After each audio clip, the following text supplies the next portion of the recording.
রোগীগুলো আমরা কোথায় নিয়ে যাবো? এদিকে আসো, দেখি 50টা লাশ বের হয়ে যাবে, তাহলেই বিচার হয়ে যাবে। এখন ইনস্ট্যান্ট আপনাদের সরকার পক্ষ থেকে বলা হচ্ছে এই রোগীগুলো বের করে দিতে, এই মুমূর্ষু রোগীগুলো নিয়ে কই যাবো, কোথায় যাবো বলেন? সরকার কি আমাদের দায়ভার নিছে? সরকার কি আমাদের দায়ভার নিছে? দায়ভার নিছে যে হ্যাঁ আপনারা এই হসপিটালে নিয়ে যান, এটা আমরা সিলগালা করে দিই। আমরা কোথায় যাবো মুমূর্ষু রোগী নিয়ে? সরকার তো 6 জনের জন্য হাজার হাজার পেশেন্টের ক্ষতি করতে পারে না। আমার বাচ্চা আছে, তার 10 লিটার অক্সিজেন লাগে, সে পিআইসিইউতে ভর্তি। তো আমরা এই বাচ্চা নিয়ে কোথায় যাবো?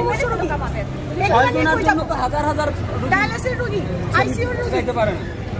এখন হঠাৎ করে বাচ্চা, এখন আমাদের সেবামূলক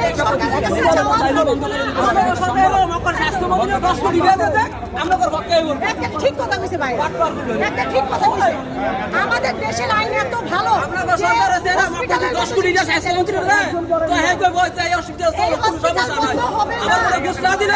বন্ধ বন্ধ বন্ধ হসপিটাল বন্ধ হবে না ভাইয়া।